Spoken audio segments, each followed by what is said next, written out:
जय श्री सीताराम। वार्षिक राशिफल के बारे में बात कर रहे हैं। वर्ष 2022 के राशिफल के बारे में बात कर रहे हैं। और यदि आपकी राशि वृश्चिक है तो आपके बारे में बात कर रहे हैं। यदि आपकी राशि वृश्चिक नहीं है, मेष से लेकर मीन तक वृश्चिक के अलावा कोई भी आपकी राशि है, तो आपके लिए भी राशिफल उपलब्ध है। YouTube channel VS astrology, Facebook page VS astrology या इंस्टाग्राम अकाउंट वीएस एस्ट्रोलॉजी, कहीं पर भी आपको आपका पृथक एक अलग से वीडियो मिल जाएगा। आप उसे जाकर के अपनी राशि के आधार पर देख सकते हैं। वृश्चिक राशि के बारे में हम बात करेंगे।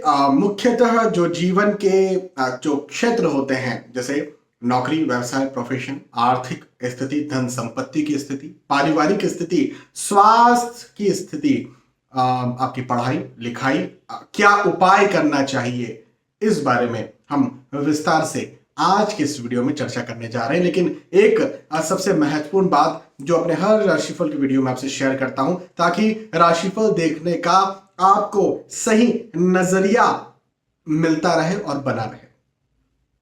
क्या है वो ये कि ये जो राशिफल होते हैं, आप कहीं पर भी देखते हैं, ये सामान्य स्तर पर होते हैं, सार्वजनिक स्तर पर होते हैं। उसकी वजह क्या है? उसकी वजह यह है कि ये ग्रहों के गोचरों पर ही आधारित होते हैं। जी हाँ, आपकी राशि के आधार पर जो ग्रहों के गोचर कैसी गणनाएं कर रहे हैं, बस इस आधार पर ये राशिफल होते हैं, ये भविष्यफल होते हैं। यदि कोई एग्जैक्ट आपके बारे में जानकारी चाहिए, कोई सटीक जानकारी चाहिए, कोई पर्टिकुलर जानकारी चाहिए, तो बहुत सारी चीजों का एक साथ मिलाकर के अध्ययन करना पड़ता है, जिसमें ग्रहों के गोचर तो होते ही हैं, लेकिन आपकी लग्न कुंडली, आपकी सूक्ष्म कुंडली, आपकी दशाएं, आपकी कुंडली में बनने वाले अच्छे या बुरे, बहुत सारी और भी चीजों का एक साथ मिलाकर के अध्ययन करना पड़ता है, तो जाकर के एक जानकारी निकल के आ पाती है, जो कि सिर्फ और सिर्फ आपके लिए होती है।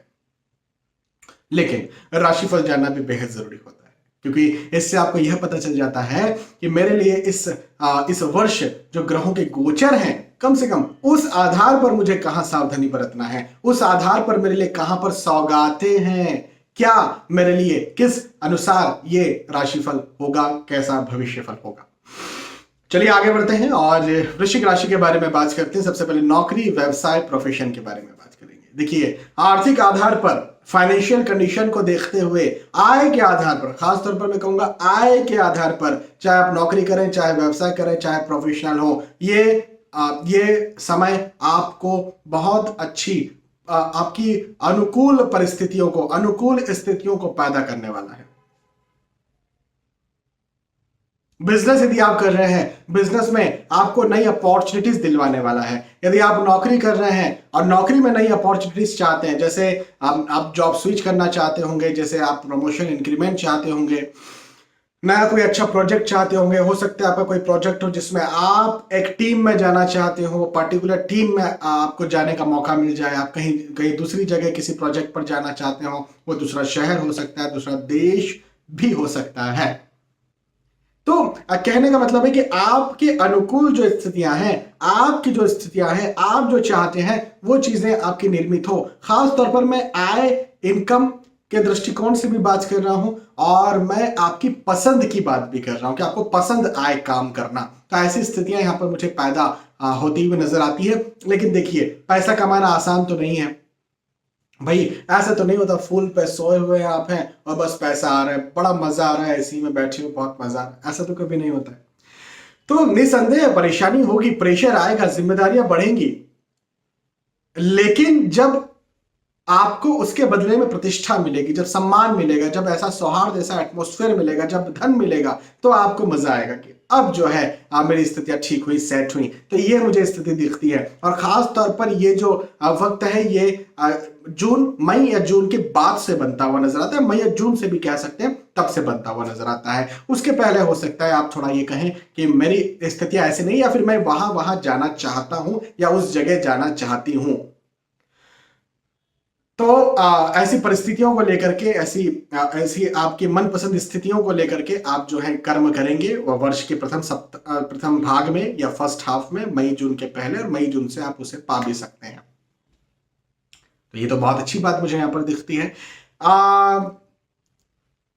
यदि कहीं लंबे वक्त से आप आपको किसी कार्य में डिले हो रहा था, देरी हो रही थी, जैसे नौकरी लगने में देरी हो रही होगी, जैसे हो सकता है धन मिलने में, या पैसा कहीं रुका हुआ था, फंसा हुआ था, वो मिलने में देरी हो रही थी।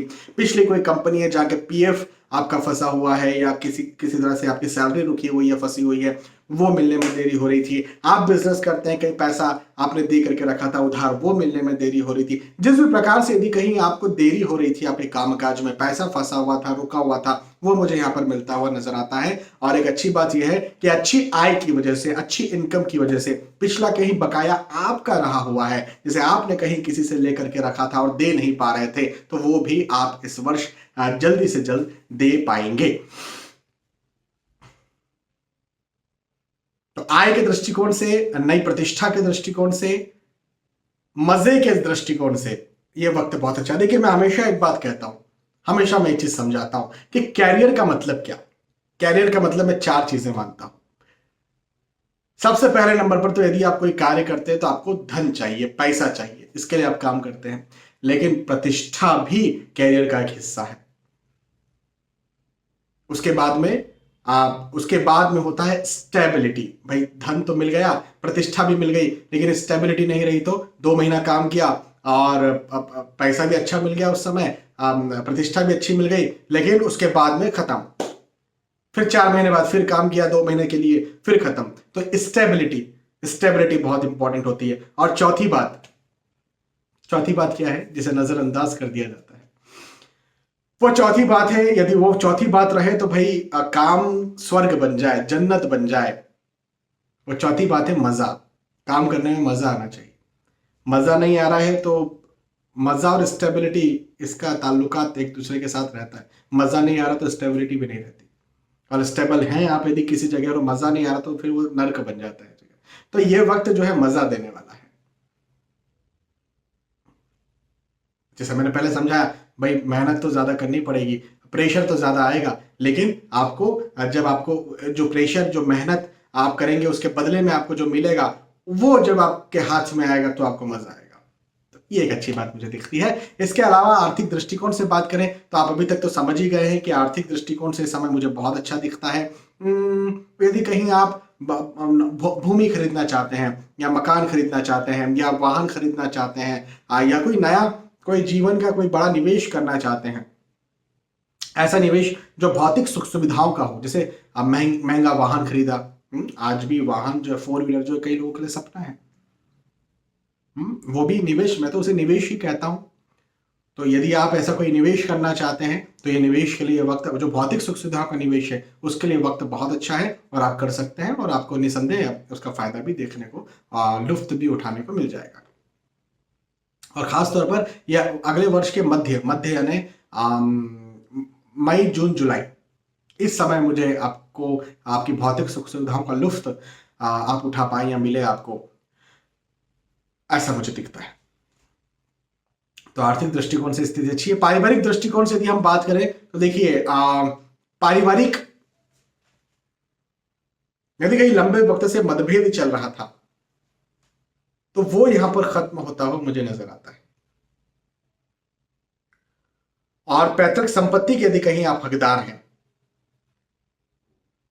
तो वो भी मुझे यहां पर आपकी मिलती हुई नजर आती है। पैतृक संपत्ति आपको मिलती हुई नजर आती है, आपका हक आपको यहां पर मिलता हुआ नजर आता है। और मतभेद खत्म होने के साथ साथ, तो मतभेद खत्म होंगे, आर्गुमेंट्स खत्म होंगे, वाद विवाद खत्म होंगे। देखिए, मैं हमेशा एक बात कहता हूं कि जहां बर्तन है आवाज तो आएगी।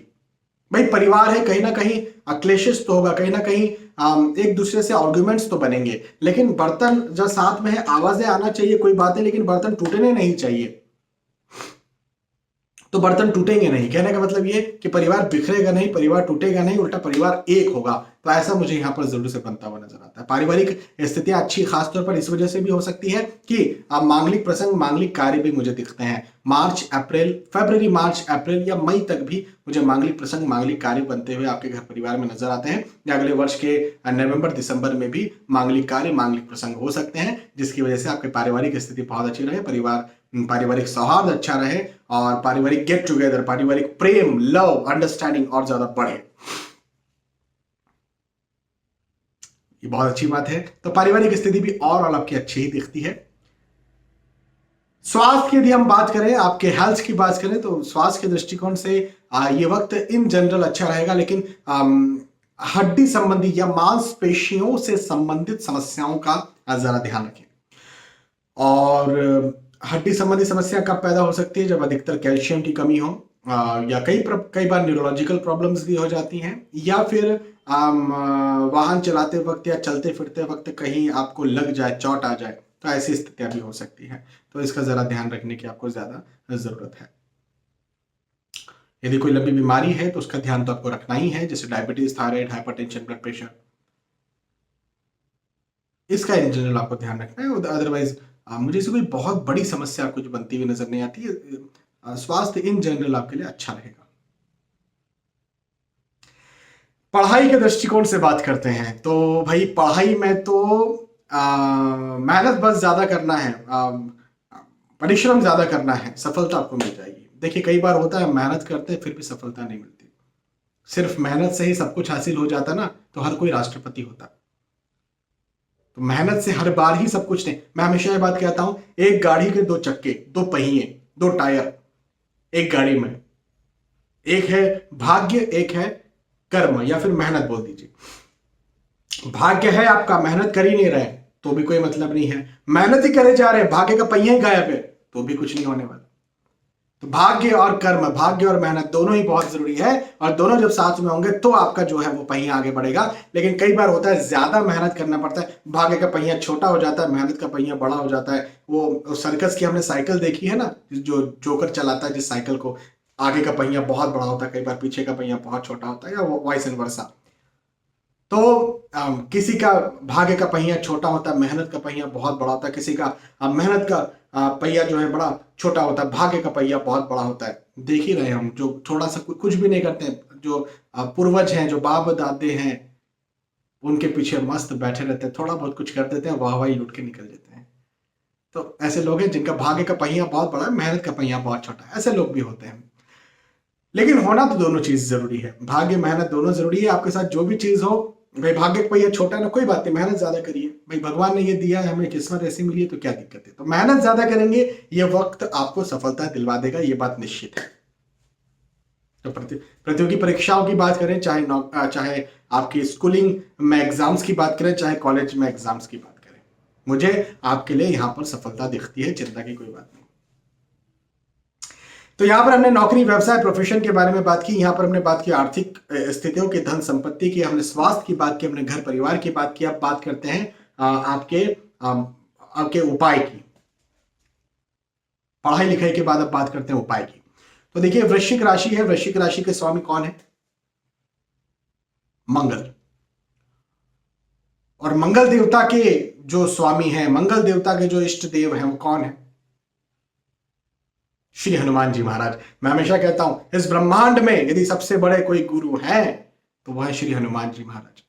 श्री हनुमान जी, श्री बजरंगबली, जो इस लोक में, इह लोक में भी आपको सफलता आप बताते हैं, किस प्रकार से सफलता हासिल की जाए, इस भौतिक जगत में भी और आध्यात्मिक जगत में भी कैसे सफलता हासिल की जाए ये भी बताते हैं। राम को कैसे लुभाया जाए, राम को कैसे पाया जाए, ये भी वो बताते हैं। और इस जगत में यदि कहीं शत्रु आपके साथ आ रहे हैं, वो संघर्ष कर रहे हैं, वो लड़ाई कर रहे हैं, वो झगड़ा कर रहे हैं, तो अपने लक्ष्य को कैसे हासिल किया जाए, किसी चीज को कैसे खोजा जाए, ये भी आपको बताते हैं।